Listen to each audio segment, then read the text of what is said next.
शिंदेंचा पदाधिकारी 7 दिवसांपासून बेपत्ता, कुटुंबाचे पोलिसांवर गंभीर आरोप। डहाणू विधानसभेचे संघटक अशोक धोडी यांचं अपहरण झाल्याचा आरोप त्यांच्या कुटुंबियांनी केला। उपमुख्यमंत्री एकनाथ शिंदे यांच्या शिवसेनेचे पदाधिकारी गेल्या 7 दिवसांपासून बेपत्ता आहेत। डहाणू विधानसभेचे संघटक अशोक धोडी यांचं अपहरण झाल्याचा आरोप त्यांच्या कुटुंबियांनी केला। पोलिसांकडून या प्रकरणाचा नीट तपास केला जात नसल्याची देखील त्यांची तक्रार आहे। घोलवाड पोलिसांकडून या प्रकरणाचा तपास सुरू आहे। शिवसेनेचे डहाणू विधानसभा संघटक अशोक धोडी 20 तारखेपासून बेपत्ता आहेत। त्यांच्या कुटुंबियांनी घोलवाड पोलिसात तक्रार नोंदवली आहे, पण तपासात कोणतीही प्रगती झाली नसल्याचं त्यांचं म्हणणं आहे। एका दारू माफियानं माझ्या वडिलांचं अपहरण केल्याचा दावा धोडी यांचे पुत्र आकाश यांनी केला आहे। घोलवाड पोलिसांनी केवळ बेपत्ता असल्याची तक्रार नोंदवून घेतली। कुख्यात दारू माफिया आणि त्यांच्या सहकाऱ्यांबद्दलचे भक्कम पुरावे आम्ही पोलिसांना दिले आहेत, पण पोलिसांनी त्या दृष्टीने काहीच हालचाली केल्या नाहीत, अशा शब्दात आकाश धोडी यांनी पोलीस तपासाबद्दल असमाधान व्यक्त केला। 20 जानेवारीला अशोक धोडी घराकडे येत होते। ते डहाणूपर्यंत पोहोचले, पण त्यानंतर ते घरी परतले नाहीत, अशी माहिती त्यांच्या कुटुंबियांनी दिली। धोडी आणि त्यांच्या मुलावर पोलिसात काही गुन्हे दाखल आहेत, त्यातूनच हा प्रकार घडला असावा असा संशय पोलिसांना आहे। महाराष्ट्र गुजरात सीमा प्रश्नाचा पाठपुरावा धोडी यांच्याकडून सातत्याने सुरू होता। सामाजिक प्रश्न उपस्थित करणारे धोडी एकाएकी बेपत्ता झाल्याने परिसरात मोठी खळबळ उडाली आहे। धोडी यांच्या कारचे एक सीसीटीव्ही फुटेज समोर आलं आहे। त्यात अतिशय वेगात जाताना ते दिसत आहेत, त्यामुळे कार स्पष्ट दिसली नाही।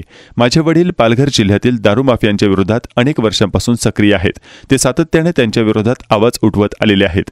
वडिलांच्या अपहरणात दारू माफियांचा हात असल्याचा संशय मला आहे।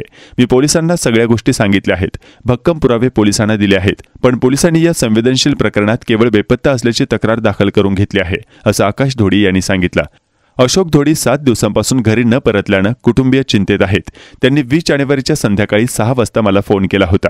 माझ्यासाठी रात्रीचं जेवण करून ठेव असा निरोप त्यांनी दिला, पण हा संवाद झाल्यानंतर काही वेळातच त्यांचा मोबाईल बंद झाला। ते घरी आलेच नाहीत। आम्हाला त्यांच्या सुरक्षेची काळजी वाटते, अशी चिंता अशोक धोडी यांच्या पत्नी लता यांनी व्यक्त केली। या प्रकरणात पोलिसांनी अद्याप कोणतीही माहिती दिलेली नाही।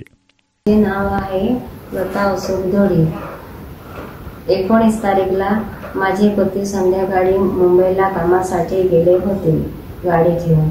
दुसऱ्या दिवशी 20 तारीखला परतले। डहाणू रेल्वे स्टेशनला उतरले न गाडी घेऊन ते घोलवड बोंडी मार्गाने येत असताना ते मला फोन केला होता, भाजी बनवून ठेव काहीतरी असं कोण फोन केला होता।